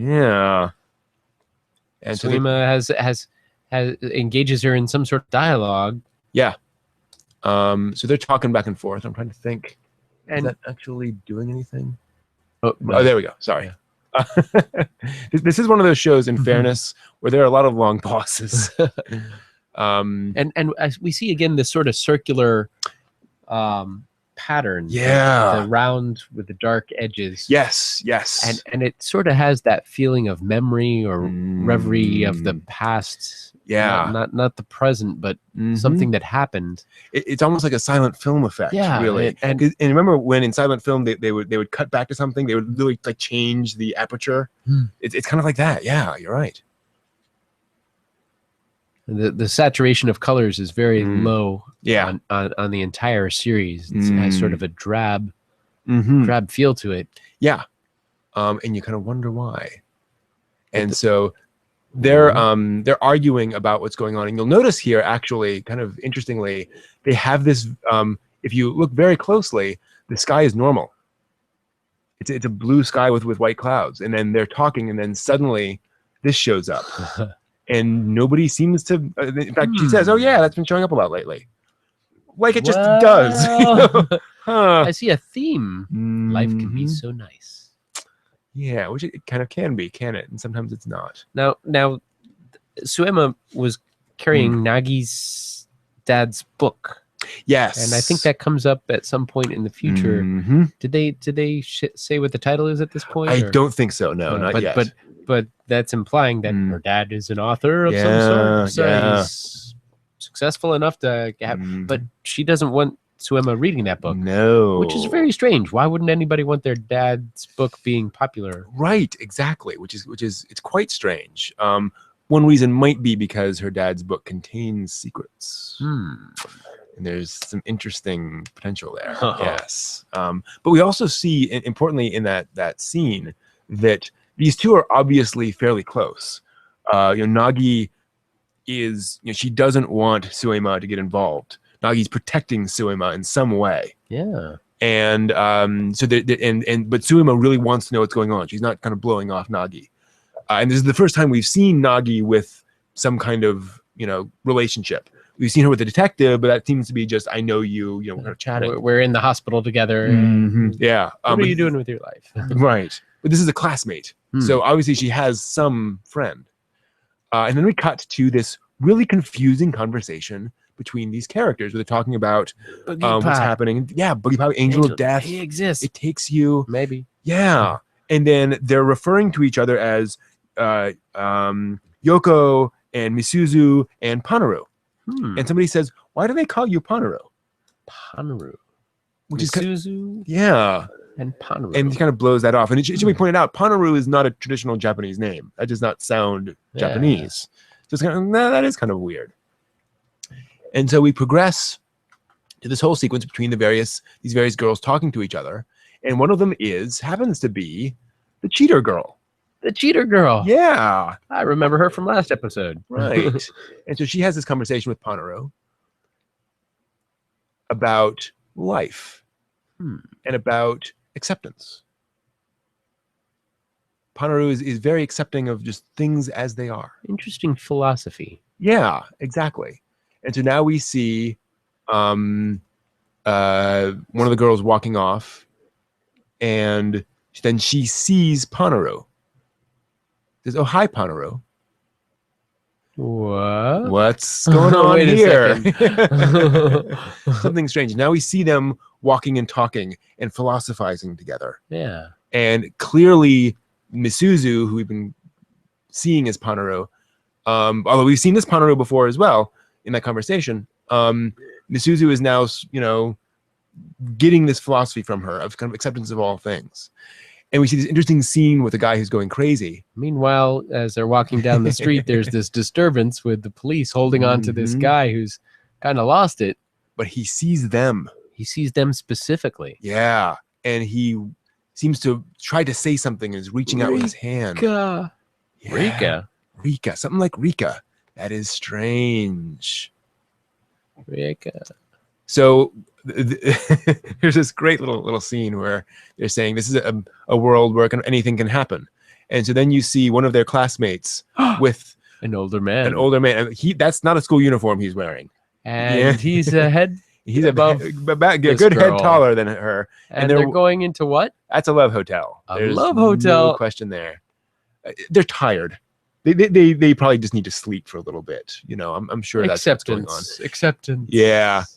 And then again, here's kind of your hint of what's going on. They have this conversation, and then Panaru literally fades away in our sight. Disappears right It disappears. And so somebody else refers to her as Panaro. Whereupon she turns around and sees the girl that we've been seeing as Panaro, basically eviscerated, blood covering down her head, who then looks at him very freaky. The cheetah girl. Yeah, not the cheetah girl. That would be more of a Marvel thing or a comics thing. She's got these spots. So Misuzu buys 2 CDs. 2 Yeah, of the same same exact thing. Same exact asks for thing. one to be gift wrapped. Gift wrapped. And then she's kind of she's on the train grooving out to her CD as the train's moving along, and then there's electricity. Strange flies electricity. across. Yeah. Now we've all seen electricity sort of zapping on these moments. Maybe we haven't. This one's chasing the train. It's It looks chasing like the train. Yeah, and comes up to the train, whereupon something kind of creepy happens. Yeah, this thing Whoa. appears. Why did the train stop? And then the guy, the operator comes out and he sees this blood on top of the train. Yeah. But there's no body up there. It's just like blood. Or it could be rust. It's hard to tell in this desaturation, but it's very creepy. The ambiguity is Yeah, there's a lot of trouble with suicide in trains. that's so- true. Yeah. And that's kind of everyone's wonder is what's going on. What's going on? Yeah. But this guy materializes through the roof. Yeah, and he's just sitting there on the roof, But nobody seems to see notice him. except Misuzu/Panaro, who is reacting with complete banality. These things happen. Right. And that's her philosophy, right? Some guy materializes through the Right. roof. And I this accept is it. this is your first hint that her philosophy of total acceptance is a little There might creepy. be some things that you might want to not just accept for face value. I mean, Yeah. you might want to investigate what's going on. People don't ordinarily materialize through the roof. No kidding. And so it gets into the CD and then gets into basically her head. Yeah, And and is- starts talking through the CD. Yeah. And then he starts saying things like, why could you see me? Oh, I see. I understand. I can see it in your memories. It's like it's trying to carry on a dialogue with her, and then it just Yeah. takes her brain and Right. invades it. And then of course, again, that is kind of the important hint is that it's not just in the CD, it's rooting around her mind now. And so she places the gift wrapped CD at a tree in a park, which has some flowers in front of it. At which point this thing inside her says, this must be your friend. And of course, he knows that because he's inside her, so to speak. And then he appears as well. And he appears the same way the Boogiepop Phantom appeared. He's got in the that earlier glowing episodes. aura. Yeah, and all these little glowing bits of light all come together.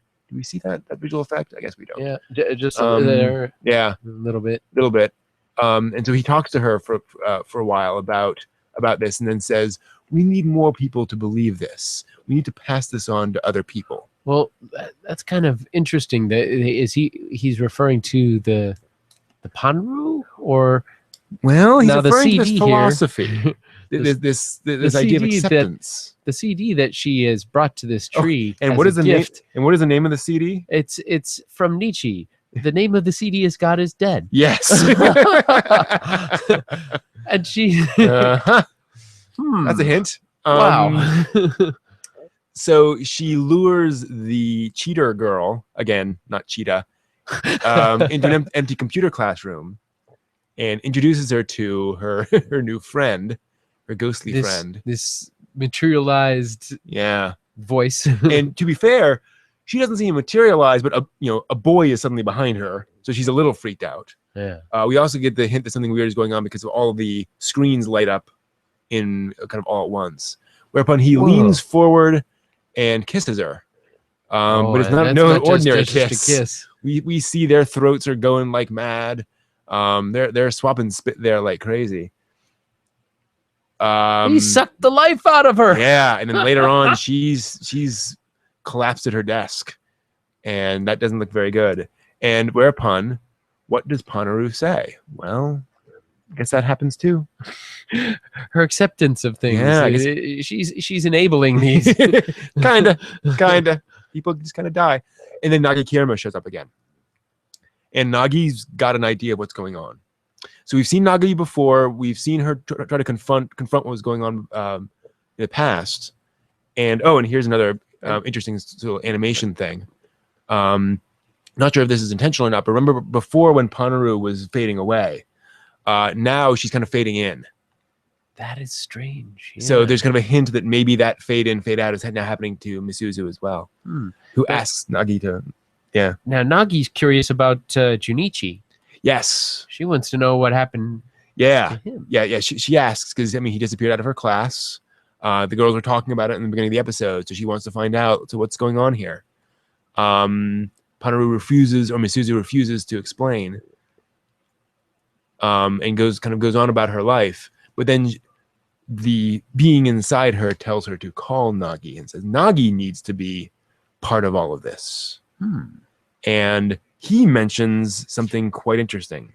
He mentions Saotome,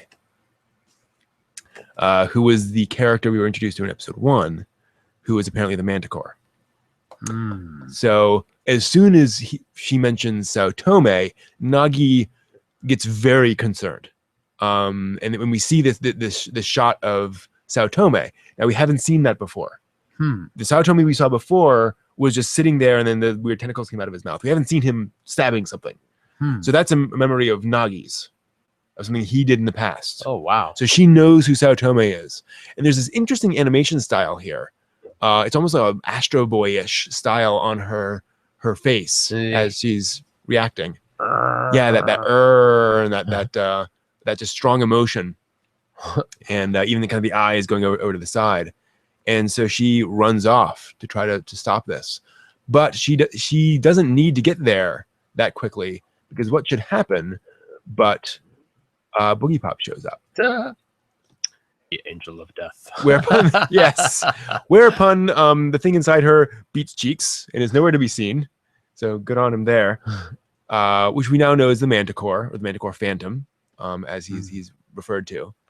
And we get this wonderful conversation about what Panaru actually is. And now we understand what Panaru is. Panaru is the name of whatever girl happens to have this philosophy. You realize that whoever is espousing this philosophy of acceptance is called Panaru. And so Misuzu has been espousing this. Now she is Panaru. It's kind of taking over her. Wow. And worse, she's been misinterpreting it. So she's not even getting it right. No. So Panaru had this vision, and I think we see it here. Yeah. Panaru is basically espousing a very Buddhist view that lots of things happen. There's lots of terrible things in the world. And so you can either hold on to that and suffer, or you can kind of let go, realize it happens, and kind of move on and just accept all things. But it's not acceptance in the sense of kind of ignoring it. It's acceptance in the sense of acknowledging it. To reduce the suffering. Right. It's not disconnecting from the world. And that's what Misuzu has done. She's disconnected She's turned from the world. around the understanding of it. Yeah. And instead of alleviating the suffering through connecting with it, she's disconnecting, and the suffering is just going on all around. Exactly. Yeah. So she's doing nothing to alleviate any of it. She's doing nothing to really move her life along. She's just, sitting there and letting everything happen around her. And so we get this sort of flashback about the original Panaru. Oh. And their conversations, and sadly, Panaru was killed by a serial killer left in a park, and Misuzu found her body. Ooh. And Boogiepop explains that Panaru Misuzu is completely wrong and misunderstanding. And we have one of my favorite scenes in anime ever, at least in terms of dialogue and kind of information revelation, because Misuzu is just devastated, and she actually turns. And that Manticore inside her shows her this kind of vision of herself ripped apart near here. And Misuzu realizes that suddenly this is real. Like, this is not just a theoretical concept that you can ignore. And so Misuzu is just devastated, and she falls to her knees in front of the angel of death and says, "I'm ready. You can take me. And Boogiepop says, "No, Nope. Don't want you. Yeah, you're What? you're No. not worth taking." Which, my gosh, Wow. that's harsh. Wow. And she walks off. And this is our first, again, kind of our first hint. We've seen Boogiepop take people before, and it's always people with powers. Yeah. Miss Susie doesn't have powers. She's just misunderstood or misunderstanding. She's allowed this thing to take over her. And But there's a that's- difference between having powers and being A conduit. for other powers to. Yeah. If even that, the passiveness that she's adopted is Yeah. just a permissiveness. Yeah. And so she running off in agony because now she has to face all that suffering. But fortunately, there's a police officer. Oh, it's good. Thank you, officer. You've come Right here. And we've seen these police officers before. They're checking on Junoichi, making sure he's what's going on. Oh, you can help me. Yeah. All So this creepiness. yeah. He doesn't look like a very helpful So person. he's ooh, That evil he gets grin. this evil grin. And he says, "Well, isn't this convenient?" And we see this disturbing image Ew. of blood flying from the alley as he's just clearly just dismembering her, basically.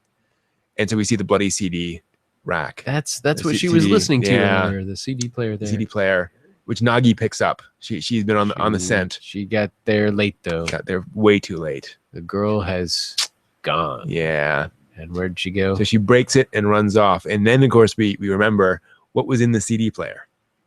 Oh, the Nietzsche guy is dead. Yeah. And so we see the electricity come out of that. And then as Nagi is going out, she sees the police car pass. And what is in the back of the police car but these... The crumpled body. Yes. What remains from her. And then, Haruhi yes. Suzumiya. Yep.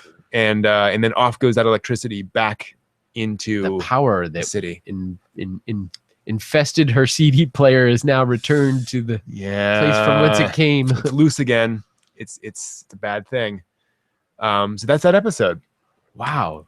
This is really really intense series. I can see where having read the manga really would help. Yeah, novels in this case. Yeah. Or the novel. Yeah, that's right. Yeah, and here's a and here's where we can get into something that I think will help people understand Boogiepop Phantom.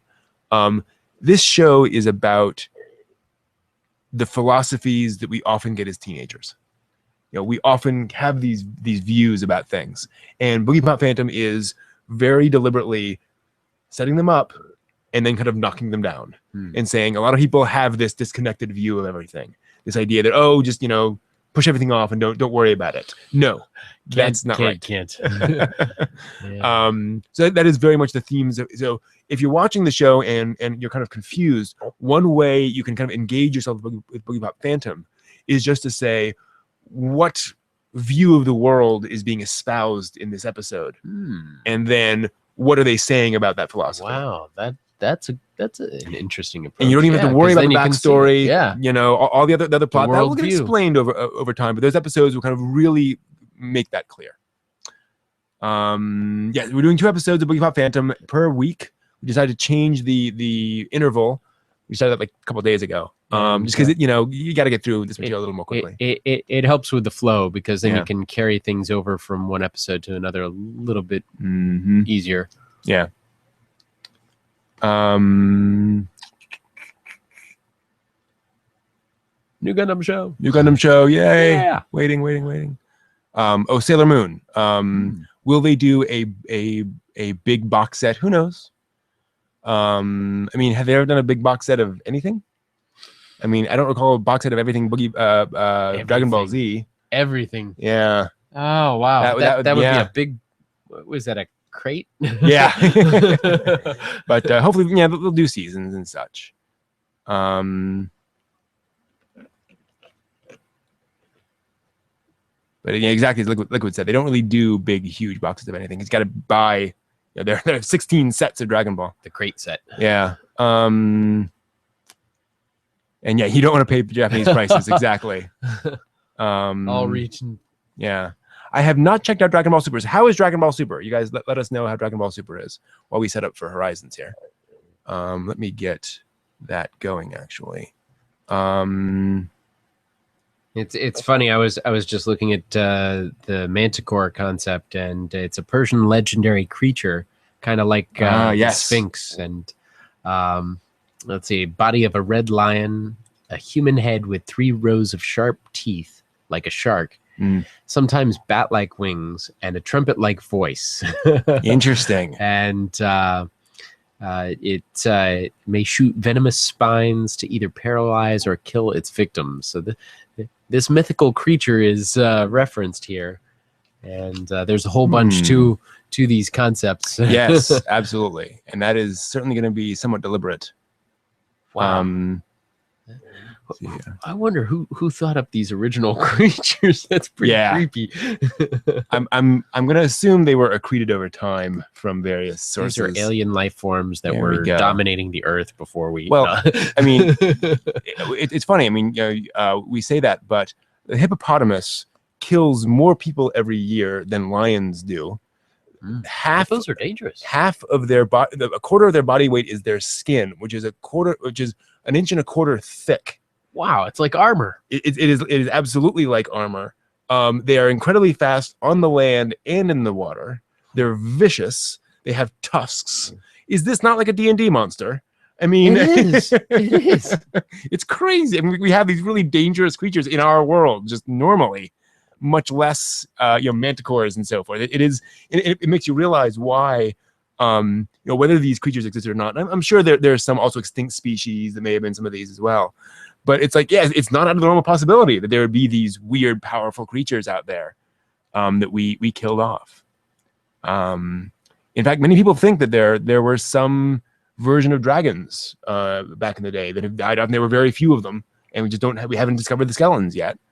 But that there was some lizard-like creature that came from. It's kind of strange how some bones are preserved and some just end up succumbing to the environment and what the conditions are. Yeah, exactly. Creepypasta. Creepypasta. So there's that one, I think it is. Yeah. Oops. Hopefully the news is ready to go on this. It always gets funky. I've heard there's also more deaths from cows than there are from sharks. I believe that. Yeah. But sharks are more exciting to hear about. Although somebody being killed by a cow, I mean, that would make news in my book. That's true. That's true. Somebody milking a cow would probably make news in my book too, just because I don't see it that often. Too much of an urban guy. That dude? No, that's the dead one. Oh, did one die? Yeah, well, it's the cheap one I got off the internet for like $20. Did it not charge maybe? Or? It should be fully charged. But where's the Google Drive thing? This is just not. There we go. Docs. The perils of cheap tablets is that like it's nice, but also like they don't work as well as you'd want them to. That should be pulling up here momentarily. We'll make sure it has the right thing, and I will actually switch over to that here so I can see what you're talking about. The new show. I think you get to start. Yeah, sure enough. All right, so let's get started here. Around the world, down the block, and in your backyard, we bring you all the news. Exactly. Let me switch over to that we bring you. Exactly. So in interests of time, let me just switch over to this, pull this over here, and let's go into the news. So, you know how Hayao Miyazaki officially, finally, really actually retired after he made The Wind Rises? Well, he's making another anime film. Yeah. But this time it's a 10-minute film for the Ghibli Museum, and will be made entirely in CGI. So computer graphics. Whoa. Yeah. This will be Miyazaki's first all-computer generated anime film. Now, in fairness, Miyazaki officially retired from feature film directing and said that he would be, doing other things. So this is not a huge surprise. Though, of course, he also said he retired from feature film directing with every film he's made since Princess Mononoke back in 1997. But, oh well. So he has always said that he'll continue working on animation until the day he dies, and I believe him. Yes, go for it. The Boy and the Beast. Yes. The latest film from Mamoru Hosoda premiered in Japan last week. Strongest opening yet from the maker of Wolf Children, Summer Wars, and The Girl Who Leapt Through Time, earning $5.4 million in U.S. In comparison, Wolf Children made about $4.5 million, and Summer Wars made $1.3 million. The Boy and the Beast even sold out Terminator Genesis. Nice. Funimation has already licensed the film and plans a theatrical release in North America next year. Cool. At San Diego Comic-Con, a manga won a prestigious Eisner Award. The manga is called Showa by Shigeru Mizuki. It won for Best U.S. Edition of International Material Asia. It beat out All You Need Is Kill, which is a novel, In Clothes Called Fat, Master Keaton Volume 1, One Punch Man, and Wolf Children Ame and Yuki, the manga. You might recognize Shigeru Mizuki from his earlier work Onwards Towards Our Noble Deaths, which is a satirical take on Japanese soldiers' lives in World War II. Showa is a two-part manga history of Japan that spans 1939 to 1953. Onwards Towards Our Noble Death is available in English here in America, which is why I mentioned it, and definitely worth checking out. Kodansha USA has announced that it will bundle an original anime episode along with a volume of the Attack on Titan manga. Wow. This limited edition of Volume 17 of Attack on Titan will include a half-hour episode named Ilse's Book. Notebook. Ilse's Notebook. It's a side story set before the main story of the manga, and it will be subtitled in English. It was released in 2013 in Japan with Volume 11. The practice of bundling anime with manga is common in Japan, but this is the first for an American release that we're aware of. Cool. Yeah, that's pretty interesting. I mean, imagine shrink wrapping manga and anime together. It's a brilliant idea. Yeah. They should do it more frequently. I think so. I'm sure it'll be more expensive, but hey. That crate will come with. Yeah, exactly. Yeah, totally. Actually, I wanted to see if I could get a quick thing of this, because this is really cool. So there has been finally an American release of The Rose of Versailles. So yeah, I wanted to get a little image there. Very colorful. Yeah. So Udon Entertainment has licensed the pivotal manga series The Rose of Versailles. This is arguably one of the most important shoujo or girls series ever made. The manga will be released as a 2-in-1 omnibus volumes starting in the second quarter of 2016. The manga was originally released in 1972 and features cross-dressing and strong female characters in the court of Marie Antoinette, so France. The manga inspired the similarly pivotal Rose of Versailles anime series in 1979, which is also available on DVD and streaming in North America right now. Interesting. Yeah. And Yu-Gi-Oh fans, rejoice! Yay! Crunchyroll has started streaming the first 5 episodes of the original Yu-Gi-Oh! Duel Monsters, subtitled in English and completely uncut. Wow. This is the first ever uncut release of the first Yu-Gi-Oh! Series outside of Japan.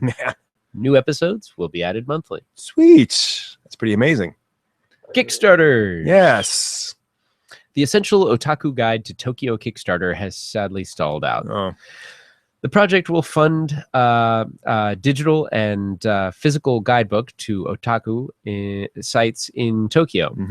They only raised $1,380 out of the $4,000 that they needed, with 8 days to go. Only $10 will get you a digital copy of the guidebook. So, Wow. Yeah. And it's called what? The Essential Otaku? The Essential Otaku Guide to Tokyo. All right. So Fair enough. somewhere on Kickstarter. Yeah, take a look.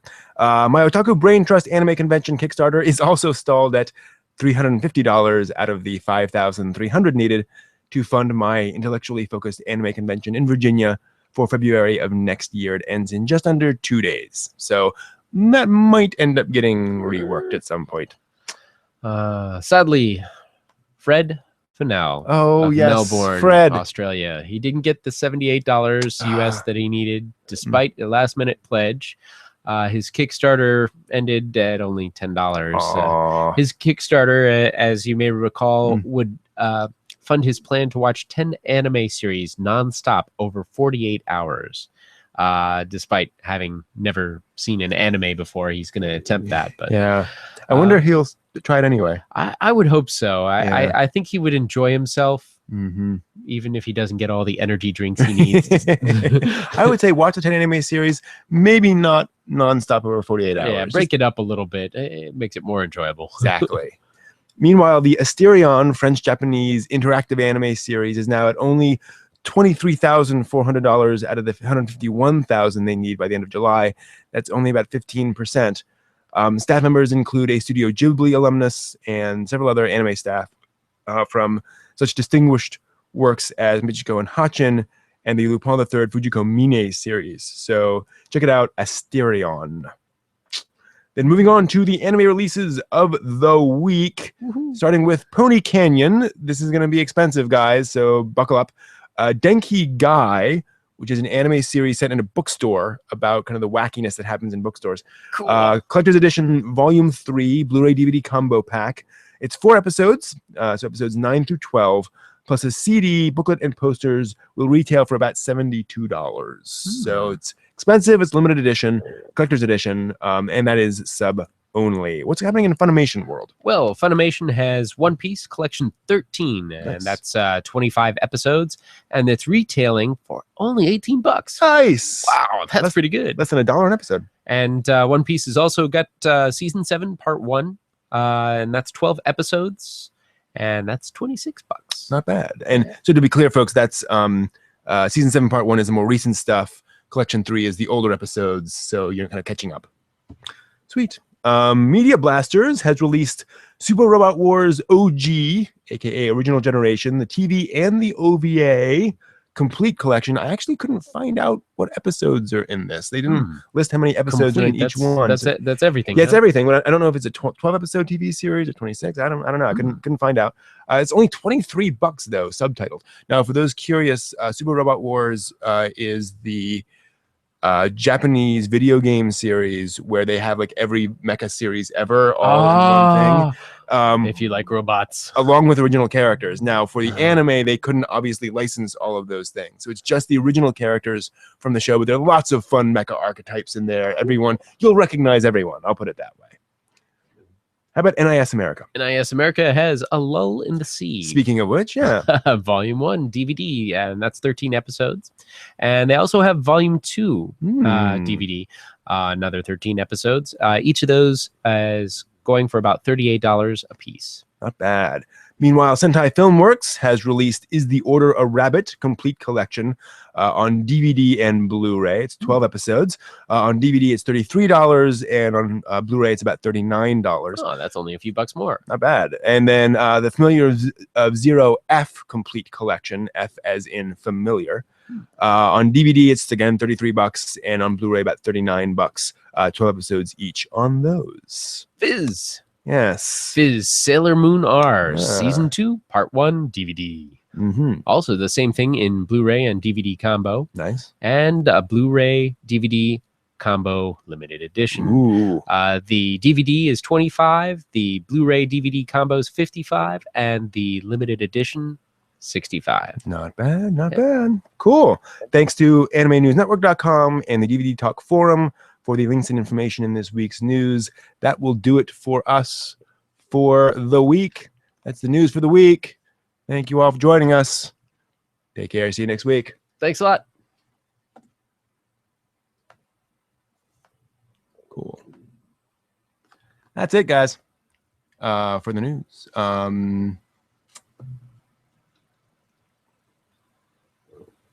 Here.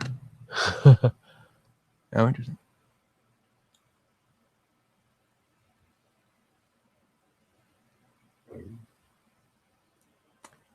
Oh, wow, lots of questions. Yeah, more deaths caused by deer than bears and mountain lions, probably. I think Canada has a special department that just takes care of moose Oh, and car accidents. A moose once bit my sister. Huh? Yeah, Monty Python joke. During World War II, Oslo week. yeah, during World War II, we lost a lot of stuff. Yeah, a lot of fossils and such. Hmm. So it's a Studio Ghibli Miyazaki thing. So he's using staff at Studio Ghibli to make this CGI thing. Yeah, he's not leaving Studio Ghibli for that.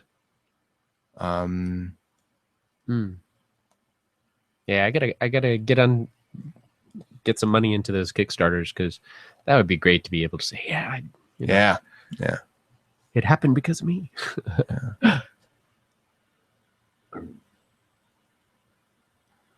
Okay, so no effect, Liquidus, but you finally get what you want, but you're annoyed because it's not on a DVD, it's only streamed. Come on. Where?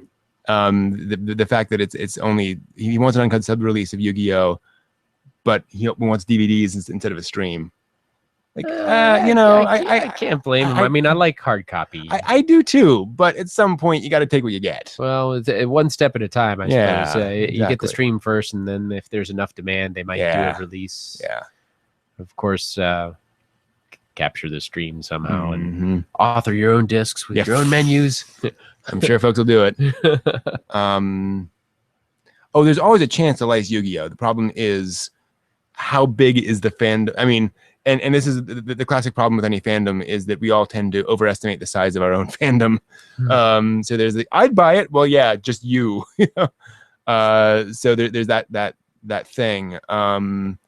There's always a possibility, and Yu-Gi-Oh is certainly a popular, long-standing property. It wouldn't surprise me. Yeah, I've not played any of the Super Robot Wars games. I've seen gameplay and watched some of the gameplay footage on there, and it looks fun. But for me, the anime is where it's at. That's the fun bit. Particularly Super Robot Wars OG the Inspector. That is a very Gundam-ish Super Robot series by Super Robot Wars standards, but a lot of fun show. I mean, also lots of bouncing breasts and such, but then that's kind of what you get with that kind of thing. The density of robots is unbelievable. Yeah. Oh, pulling up a Super Robot Wars image. Yep. It's fairly insane. Which is half the fun. You get some fun stuff. Oh, that's where that's from. Nice. I actually had that in one of my presentations. I didn't realize it was from Super Robot Wars. That's pretty cool. I saw something similar recently, and I said, wait, it looks like somebody did something there. Yeah, that's cool.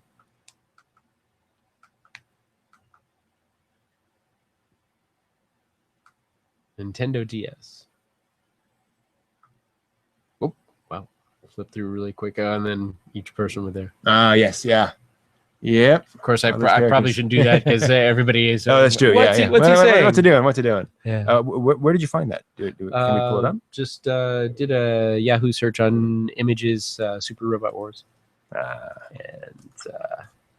I can get here. I don't usually use Yahoo, so. I'm getting something similar. It looks like.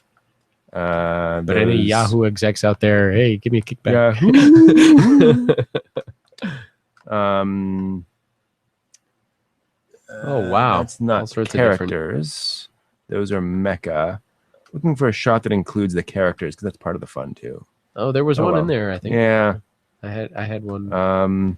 Oh, that is also from. That's cool. I didn't realize all these images I use in my presentations. I didn't realize they were actually from Super Robot Wars. That's pretty cool. Yeah, that's one version of it. So a bunch of the characters available. Oh, there's some of them. There's Digimon. Good old Digimon.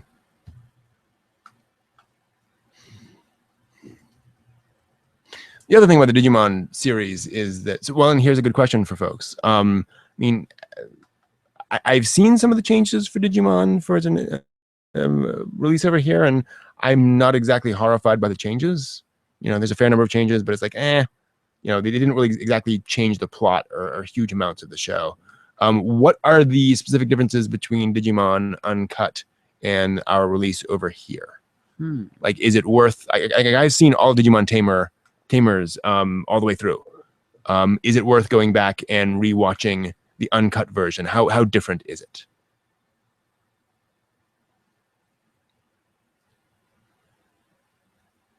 Director's cut highlight reel. Yeah. Oh yeah, we have the anniversary movies of Digimon coming out soon too. That'll be fun. Very curious to see what they do with those. Not your typical kind of anime thing. Who knows? Exactly, Theo. We'll have to find out. Let's see here. Yeah, those are some of those characters. Gosh, it's a fun show. One of the great things about Super Robot Wars is it's made by people who just love this stuff. You know, so it's just wallowing in love of the franchise or of the genre. We're just going to put in kind of every concept we can, which is just fun.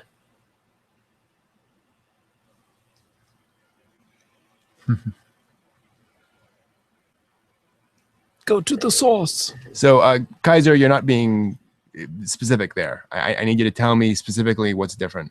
I love the dubs.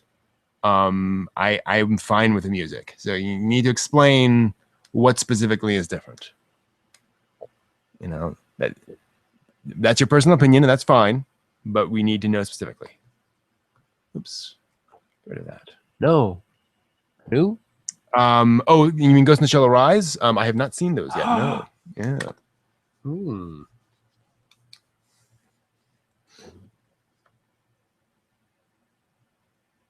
I can't wait to check it out. Kaiser, I listened to all those dubs. I completely disagree. That's why I'm saying you need to be specific. I'm actually very impressed with those dubs. Was it tempo or? Yeah, I mean, you need to be specific here.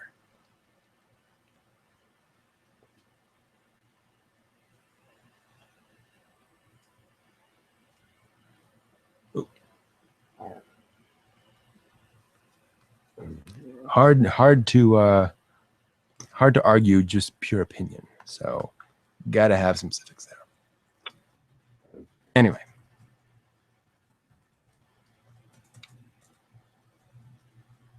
Yeah, I have been watching recent anime though. We should get on that topic really briefly. So I have been watching some of the new anime this season. Let me pull up some images here. So I watched the first episode of Rocka. Which I shouldn't have. Rocka Braves of the Six Flowers, which I wasn't too interested based on the initial image I saw, but I was like, I'll give it a try, and then I was kind of amazed, or not, I was amazed because of the actual visual world building approach. So I think you'll find this interesting. They did this thing where it's a pretty standard anime or fantasy concept, you know, 6 brave heroes are chosen every so often to defend the world. But instead of doing medieval fantasy, they chose Aztec fantasy for their world. So the world looks vaguely Aztec for the entire world. That's neat to have not just a scene, but an entire world created with that sort of setting. Yeah, it's very different visually. It has a pretty high animation budget. Really interesting, fun action story concepts. Fun characters. One thing also I really appreciate, and we'll see if we can get a shot of this character.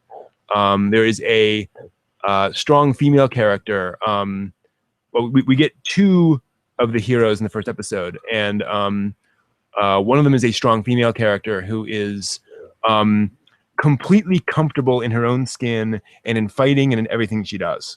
You know, there's no I'm going to prove how strong I am by being, you know, gritty and dark or anything. She just, you know, yeah, I do this and it's cool, and I'm going to, you know, continue doing it. That's a refreshing approach. It really is. What was the name of that again? Rokka, Rokka. So that was a neat one. and then we have Classroom Crisis, which again I couldn't really tell from the original images, but turned out to be a very interesting concept. It's set in a future where we've colonized the solar system, and this huge megacorp sponsors like schools. Oh, And wow. so the characters all go to basically like a Votech that is run by this huge corporation, and they're in the elite class, so they get like a budget to work on advanced technology and things like that, because they're the honor students basically. Wow. And they're technically employees of the company by having access to all this technology. Cool. So and then the idea is they're spending so much money that a bureaucrat comes in to shut down the class Oh, because they've been overspending. So there's a lot of comedy around that. But what's interesting about it from sort of a social perspective is that this is about the elites. It's not an average high school student. It's not normal people. yeah, I don't know too many high school students that have too big a budget. Yeah, exactly. It's a very But the unusual idea would be premise great. for anime to focus on elite honor students, and who, I mean, that's why they do what they do. But also getting to sort of that I like the work colonizing thing. another. Oh, and some of the artwork of that is really neat. So that's been a fun one. How many? Was that a movie or that was Anime. a series? Yeah, series. How These are far all long series. is it? Is it a 2 completed episodes? series? Oh no, 2 episodes? And Oh, so this is it's all just stuff coming out started? right now. Yeah, Fresh. I'm talking Fresh just anime. about shows coming out Wow. right now. For me, Um, there's so much that I haven't seen. Oh yeah, exactly. So let me just pull up the chart. Is this right? Yes. Okay. So what else have I seen? I tried Ushio Totora and it was just too over the top, shonen action. Just not my kind of thing. I checked out what else? There's Classroom Crisis. Durara too. Yeah. Oh, Charlotte. Charlotte was kind of interesting. If Charlotte is that what I'm thinking of? Yes. So Charlotte, let's see here. Let's get something more interesting there. So Charlotte is about a boy who gets that's the image I was seeing. Although I think that's way too low res. Why don't you show me high res stuff? Come on. I see. That's fairly decent. So this boy there on the left, he manifests powers, kind of Boogiepop Phantom like, where all characters have powers. Boy on the left manifests the powers to basically swap bodies with somebody else for 5 seconds. Ooh, Anyone to be who able wants to do that. Only someone in line of sight, Hmm. and only for 5 seconds. I'm looking at you guys out there. Well, whereupon he discovers that this is a completely useless power. It's a completely useless. I mean, how can you actually have any effect with that? Other than like swapping into a girl's body for 5 seconds, just to see what it's like, except for cheating on tests. So you can swap and read, the answers really quickly. So he then goes to, and he rises up in the ranks, and he goes to this very prestigious high school. Whereupon, after a test, he's called by the student council into a room, and he's set down, and the guy says, "Here's the test you just took. Please take it again." Yeah. Uh-oh. So he's kind of caught out, and he's caught by these other characters who are each also characters with powers. So, for example, the guy in the back there can teleport. That's a cool one. Pretty much in line of sight. One of the interesting things about his power is that he teleports from one spot to a next, and he maintains his velocity. So if he's going from here to here, he's, and he's doing that essentially instantaneously, he then keeps going. So it's like he's making himself a bullet going from one spot to another, which has all these interesting sort of effects on what he can do and can't do. The girl there can make herself invisible to one other person. Just one other person that she's known around, which again, very useful but interesting in certain ways. So he's basically drafted in. So they set up this guy as complete arsehole. I mean, he's just taking advantage of everything, and in fact, in the episode, he gets a girlfriend by jumping into the mind of a passing truck driver, causing him to swerve towards the girl, and then jumping in front of that to rescue the girl. So yeah, whoa. Oh, what a way to Um, weasel into a girl's heart. exactly. You know? And like it works for a while. For a while. That's yeah. the thing. He's got to have more foundation than that. Mhm. Yeah. So they basically recruit him to say, and as the girl says, we're recruiting you so that you will do good for the world for a change. If you'd only use your powers for good. Yeah, so basically forcing him to use his powers for good. So then a neat idea, really fun animation and artwork. So I really enjoyed that one. I think those were the only ones I saw. So there's Rokan no Yusha.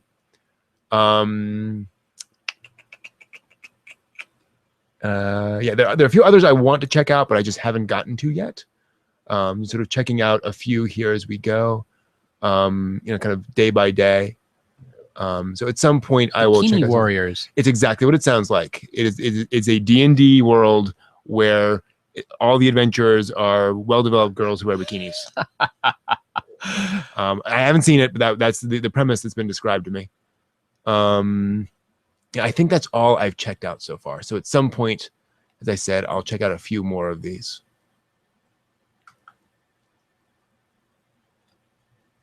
Let's see. Evan's now adding bikini girls to his to watch pile. I'm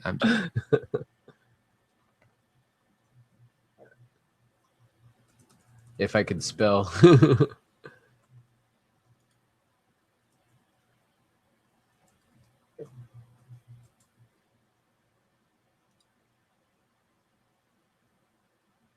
Well, again, Kaiser, everything you're saying here is personal opinion.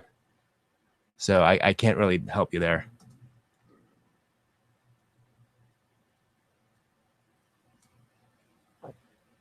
And deaths are not omitted in the dub. I'm not watching a new thing. Not all of I'm them. watching an old thing. I just Yeah. started Folk Tales from Japan. Oh, nice. And it seemed pretty interesting. A bunch of little short stories, Mhm. Different styles of animation, different, they're not necessarily folk tales in the sense that Hmm. they're a collection of tales. Yeah. So they're in translation. That's one of those things that the best way of saying it is folk tales, but it doesn't Yeah. always necessarily translate. And so my that's it. And so Mm. my interest was trying to get a little bit more of a background on what goes into the psyche of these people Ah. who are writing these stories. Mm. What kind of stories did they grow up with that Mhm. might contribute to how they're coming up with the things that they're Interesting. writing? Yeah. Getting kind And- of the backstory on. Yeah, so Yeah. I mean, we had the Grimm's fairy tales, Mother Mhm. Goose and Grimm, and all the other stuff that we grow up with. But I'm sure different cultures Yeah. have very different twists on those. Definitely. Being an English-speaking culture, Mm.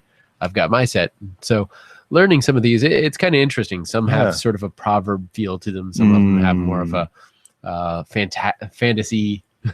Yeah. And what's funny is Interesting style. already I've seen some titles and names of these that have shown up in other Yeah. anime Don't that I give never any. really would have gotten the reference had I Interesting. not at least looked at this and said, Yeah. oh wait, that's not just some random thing they're putting in the anime. That's actually a folktale that they're referencing Mm. that probably everybody knows. Yeah, exactly. And they go, oh yeah. And all the American viewers are going, huh? Yeah. Exactly. And no farmer. I have not seen Valbrave the Liberator. Have you? Mm-mm. What's it about? I mean, I've heard of it, but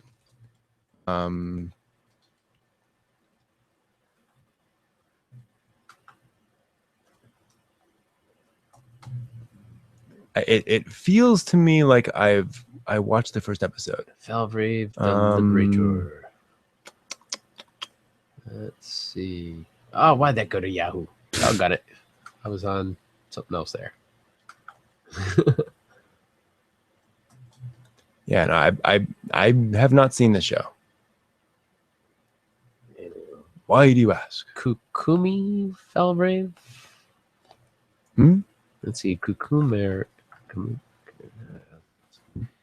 Coming up differently here. A different Oh yeah, title. it's probably that. Japanese title. Yeah. I don't know.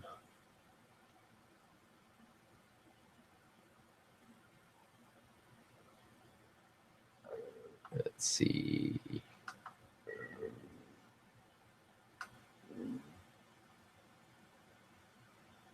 No, Theo. I mean that no characters do die in Digimon. Is It's that the not just difference like- between the edited version and non-edited version? They're Alcohol references or death? They're listing a bunch of different differences. I understand what you mean about concept. I mean, no, characters aren't just sent to the Shadow Realm. They die.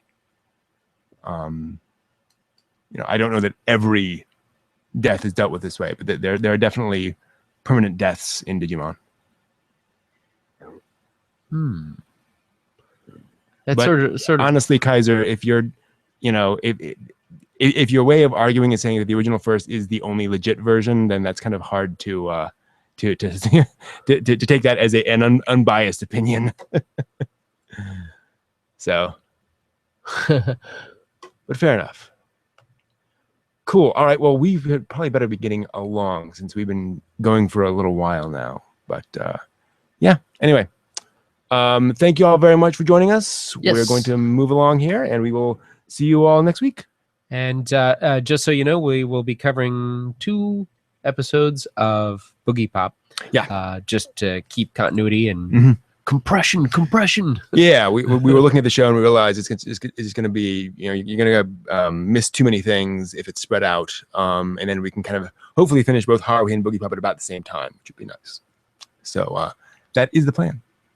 So yeah, anyway. Thanks for joining us. Yeah, thanks for joining us. And exactly 5 matches, Leomon definitely dies. Spoiler. Anyway, take care, guys. Don't tell me. No spoilers. Cool. All right. Take care, guys. Bye.